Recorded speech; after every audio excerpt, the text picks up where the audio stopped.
Well, let's check on. We got to check on our UFO buddies. Oh, this is fantastic! I love this.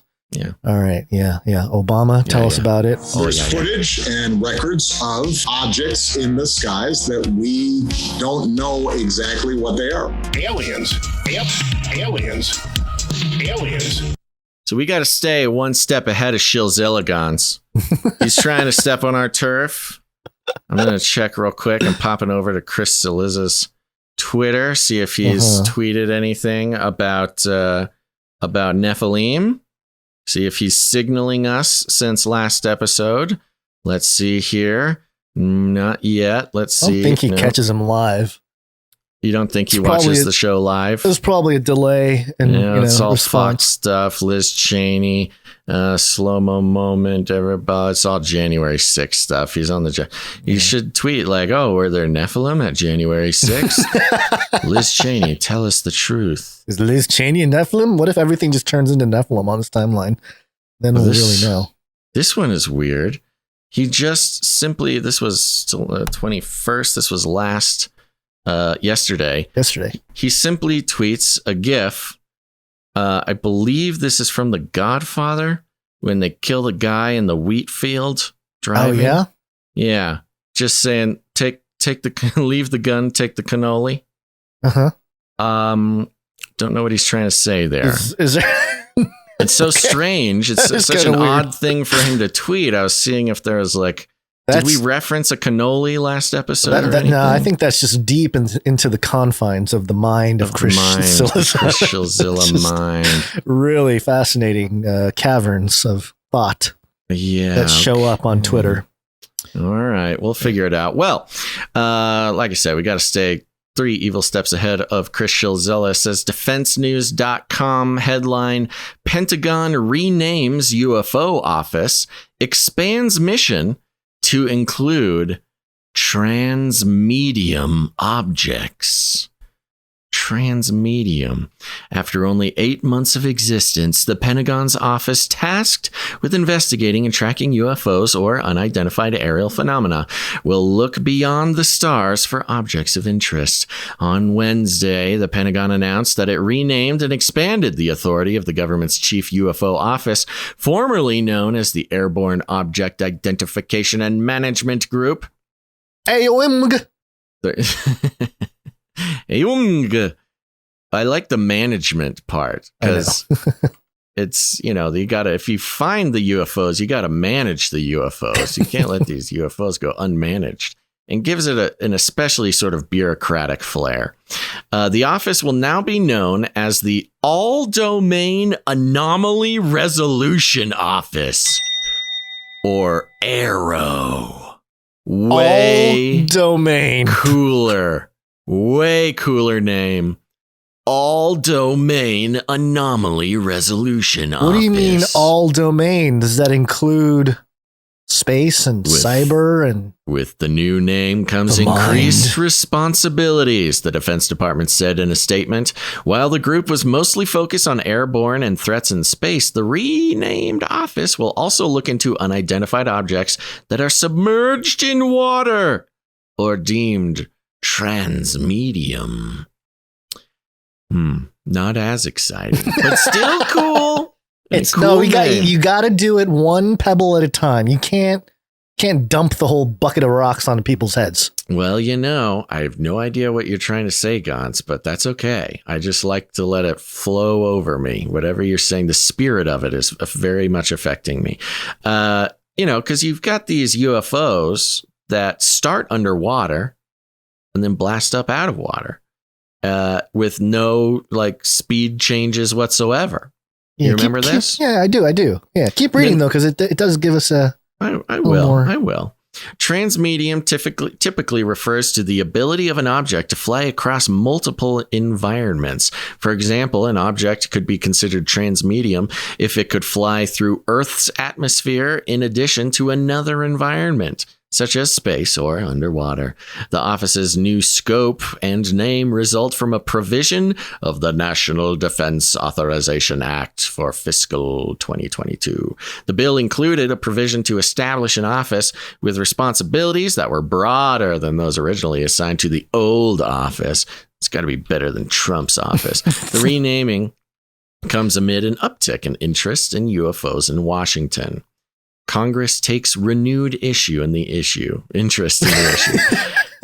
then it just goes into the stuff we already know about Congress. Yeah.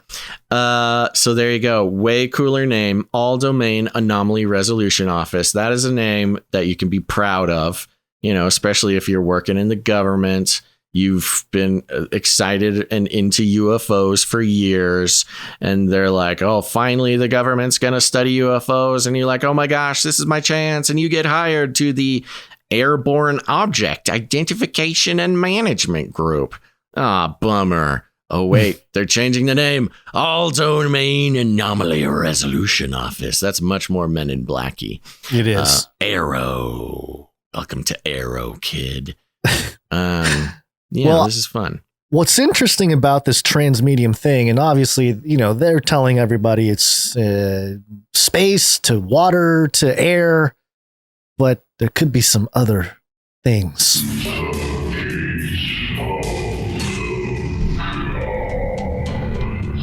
dailymail.co.uk, the headline: Scientists create strange new phase of matter that occupies 2 time dimensions. Could be a breakthrough for powerful computers that perform complex tasks. 2 time dimensions? Yeah. What is that? Pacific time and Central time? There you go. Entanglement. Thank you. A strange new phase of matter which seems to occupy 2 dimensions of time has been created in a lab by scientists. The mind-bending discovery could pave the way for quantum computers, powerful machines that use the properties of quantum physics to store data and perform complex computations.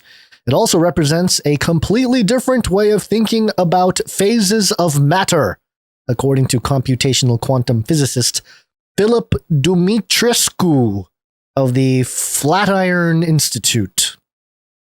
Matter normally exists as either solid, liquid, or gas, although there are also many less familiar phases, such as time crystals. In lab experiments, physicists shone a pulsar laser at atoms inside a quantum computer. The pattern of pulses was inspired by the Fibonacci sequence, in which each number is the sum of the previous 2. During this process, the researchers created a remarkable, never-before-seen phase of matter. The new state exhibited 2 time dimensions despite there still being only one singular flow of time. The researchers claim that any information stored in this new phase of matter would be much better protected against errors than with any of the setups currently used in quantum computers. This means information could be kept around for a lot longer, which in turn could make quantum computing much more achievable. Quote, I've been working on these theory ideas for over 5 years, and seeing them come actually to be realized in experiments is exciting, Dumitrescu said. Quantum computing is based on qubits. We know about qubits. This extra information allows quantum computers to examine all possible outcomes. We know about that. Covered that years ago. Then it talks about Schrodinger's cat. We know about that. There you go. Basil, putting these stories side by side here, just in terms of observing the narrative that is being constructed before us, the U.S. government is starting to identify UFOs as transmedium. At the same time, scientists have created a new phase of matter that occupies, it seems to have some kind of trans property to it. Right, okay. Transtemporal quality, yeah. And I don't know, but it just feels like they are getting ready to really unleash the sci-fi into the world. Yeah, it's really trippy, man. I still don't understand what this 2 dimensions of time means. Did I miss it? Did I miss a good explanation? I don't know. I mean, it is a little vague. Oh, a little, huh? Just a little bit vague for old Gonzi here. They stored information in some quantum state. Is that what they did here? Something. And then it's better protected because it's in a different state of time. Yeah. Did they send it back to like the like medieval times or something? Did a piece of data just flit across like some knight's helmet? And how is that going to change? It's so yeah, it is interesting because all they do is talk about quantum computing, which we know about. Yeah. You know, but then they just say like, oh, they just did it. Let me see if there's it talks about the error qubits. Okay. However, by using pulses of lasers in the Fibonacci sequence to create a special arrangement in time. Of course, it's in the Fibonacci sequence. Yeah. Did you miss that earlier? I did. Mentioned it. Yeah. Yeah. Which, by the way, Fibonacci, you measure some of that stuff on crypto charts. My goodness. Anyway, Fibonacci sequence to create a special arrangement in time. The scientists added not one, but two time symmetries. They will now work to integrate the findings into functional computers that can rely on the strange behavior to actually improve quantum computers. The new discovery has been revealed in a paper published in the journal Nature. So, yeah, something about lasers and quantum time lock info. Makes total sense. Totally into it. Totally a fan. Have no idea what it means or if I should care, but it sounds awesome. And that's really what matters. But think about the properties that UFOs allegedly display, which is they seem to break or not follow the laws of physics as we understand it. But then you have all this quantum stuff that's being, obviously it's been a discipline for over 100 or about 100 years, I guess, a little more. Yeah. But really, seeing a lot of progress in more recent times because of the computing and the technology to conduct experiments and everything else has caught up to the theories. But I don't know, man. I just think it's interesting. If you have a craft that can slip into some different time, just let me shift into a little time differential here. Transmedium, man. Yeah, a little transmedium action. And we're over here on timeline B and, the regular world is in timeline A over there. But, we'll go back there when we're ready. Yeah. So I don't know. It's just a very interesting pair of stories to hit the news. Yeah, I'm just messing with you. I understand it completely. I just don't want anybody to ask me questions about it because I'm not allowed to talk about it.